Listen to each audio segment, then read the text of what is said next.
Why are you doing this? After finishing work, I returned to the United States for the first time in 3 years. Having received the news of my daughter's pregnancy, I decided to surprise her and her husband by visiting their home. To my shock, I found my daughter, despite being in her final month of pregnancy, weeding in the scorching sun. He said it's a wife's job. Noticing my presence, my daughter, with her large belly, broke down in tears. The unbelievable story she then shared left me speechless. Holding my trembling daughter, I resolved to take revenge on a certain person. My husband passed away 20 years ago when I was 35. Since then, I raised my daughter Nicole on my own while climbing to the position of CEO at a major apparel company where I worked. I couldn't let her feel lonely after losing her father at the age of 8. With that in mind, I doted on Nicole more than anyone else. Even after she became an adult and independent, I continued to watch over her as a mother while dedicating myself to my work. Since she grew up to be such a kind person, I want her to live a happy life. However, my modest wish was cruelly shattered. It all started when Nicole, who had just turned 28, visited me and said, Mom, I have something to tell you. I want to marry this person. I had a feeling she was seeing someone, but Nicole introduced me to a man who was a year older than her. Nice to meet you. I'm Michael Miller. I work in the apparel industry too, though at a small company. Dressed in a sharp suit, he smiled at me, showing his perfectly white teeth. It seemed they had met through a mutual acquaintance and hit it off immediately. After dating for a few years, he finally proposed to her. Nicole was already of a good age for marriage, so I had no objections to the idea itself. However, there was something that bothered me a little. Actually, I haven't had breakfast. Could you get me something to eat? Shortly after coming into the house, Michael said this with a smile.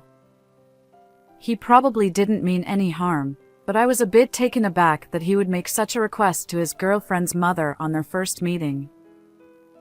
Additionally, from the moment he arrived, Michael had been looking around the room as if he were inspecting it. Since I had put some effort into the interior design, he might have just been interested, but his gaze felt somewhat unsettling. However, Nicole didn't seem to mind his behavior at all. Maybe I'm just overthinking it, I thought. Just then, as Michael was eating the snack I had prepared, he suddenly looked up. Actually, I have a favor to ask you. According to him, despite their discussions about marriage, they hadn't found a suitable place to live yet. So, if it's all right, could the two of us live in this house? This house is spacious, right? If it's a bother, we'll keep looking. Nicole added hesitantly, supporting Michael's request. Indeed, as they said, my house was quite large and spacious enough for the three of us to live comfortably. Even so, it's a bit strange for Michael to bring this up. Despite my slight unease, I agreed with his proposal. After all, I had something to discuss with them as well. In that case, it's perfect timing. I have to go abroad for work in 3 months. In fact, I was scheduled for a 5-year overseas assignment to work on a major project crucial to the company's future. I had been wondering what to do with the house during that time. I trust you both, so I'll let you stay in the house for 5 years. Really? Wow. That's fantastic. Michael's enthusiastic response to my answer made me a bit worried about whether Nicole would be alright marrying this man. As a parent who had always prioritized Nicole's well-being, I might have been overprotective. Mom, thank you. I'm going to be happy. Even so, seeing my daughter smiling brightly in front of me, I couldn't possibly oppose this marriage. However, I would later deeply regret this decision. After witnessing their wedding, I left for my overseas assignment as planned. The project was a major one for the company, making me busier than I had ever been in the United States. Despite this, I kept in touch with my daughter through bi-weekly phone calls. Gradually, I noticed a change in our conversations. "How's married life?" Oh. Yes, it's fun and I'm happy. Even over the phone, I could tell that Nicole's voice lacked its usual energy. When I asked her if something was wrong, she would brush it off with, "It's nothing," or "You're imagining things." One winter day, I was shocked when Nicole answered the phone with a hoarse voice. "What happened to your voice?" Yes, I have a bit of a fever. But I need to make Michael's meal. "What are you talking about? You need to rest at times like this." But it's my job. Nicole, seemingly delirious from the fever, hung up the phone. Even if she usually handles the housework, she shouldn't have to work when she has a fever. What on earth is going on in their marriage? Later, when I called to check on her, my now-recovered daughter brushed off my concerns, saying, "It was just that my husband was busy at that time." Don't worry about me, Mom. I'm fine. Just focus on your work. With those words, Nicole encouraged me to keep working hard. So, despite my worries about Nicole, I continued my life overseas for several years. As the project progressed, I received some great news during one of my regular calls with my daughter. Nicole was pregnant. Hearing this, I was overjoyed and couldn't wait to return home. It's my first grandchild. Nicole must be anxious about her first childbirth. Concerned about her well-being, my desire to return to the US grew stronger. I worked at a rapid pace to ensure I could be there for her delivery. My efforts paid off, and I was able to return home 2 years earlier than planned, just as Nicole was entering her final month of pregnancy. Why not surprise them with my return?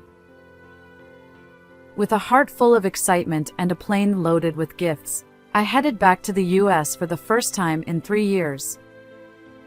I was eager to check on my daughter and son-in-law's situation, witness the birth of my grandchild, and most of all, see Nicole again.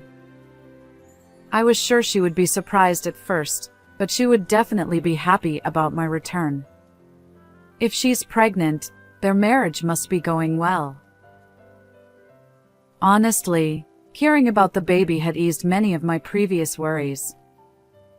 However, my optimism was soon shattered. When I arrived home from the airport, an unimaginable sight awaited me. Nicole. Before entering my familiar home, I glanced at the garden and was shocked, dropping my luggage. It was the height of summer in the U.S., with the sun blazing down, and there was Nicole, heavily pregnant, crouching in the garden. She looked up, startled to see me. Mom. What are you doing here?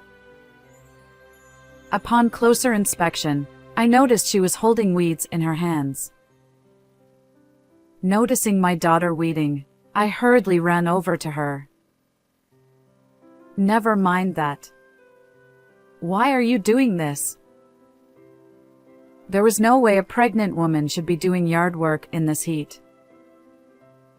As I placed my hand on Nicole's shoulder, still bewildered, she said, Because he said it's a wife's job. She started crying uncontrollably. A few minutes later, after moving to a cooler place and calming down, Nicole confided everything that had happened to me. The story was so terrible that, for the first time in my life, I felt a rage that made my blood boil. How dare he do this to my precious daughter? I will never forgive him. Unable to contain my anger, I found myself holding my phone. At that moment, I decided to thoroughly punish the person who had tormented my beloved daughter and made a call to a certain place. 1 week later, on Sunday, after staying at a hotel for a while, I visited my home again. Since hearing everything from Nicole until this day, I had been moving solely to take revenge on the person who hurt my daughter. And finally, on this day, I was ready to punish him. Oh, what? Mom! Have you already come back to the US?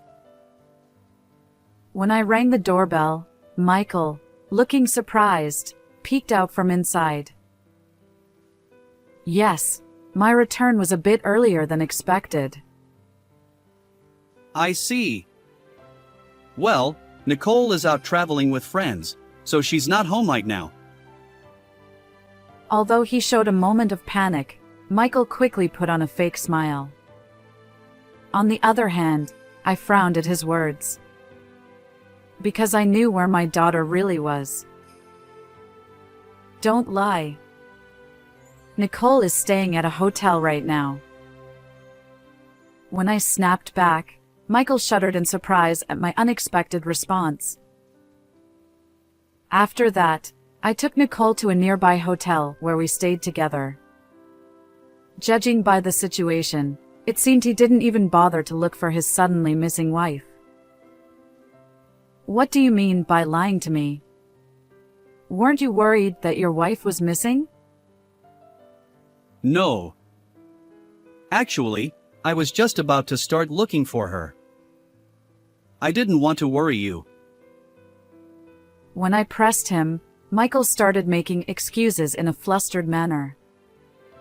I was exasperated by his refusal to admit his wrongdoing. Stop running away. I've heard everything from Nicole. Michael froze at my words. Seeing him like that, I recalled the unbelievable stories Nicole had told me. She had been subjected to harassment at home for a long time. While he was kind during their courtship and early marriage, Michael gradually pushed all the housework onto my daughter, eventually treating her like a servant. Even during that winter phone call, Nicole had been forced to work despite having a fever. Moreover, when Michael was not at home during the day, he would take away the keys, saying it was a waste of electricity, and force Nicole to do tasks like weeding in the yard. How could you do this to my precious daughter? To treat such a kind person this way?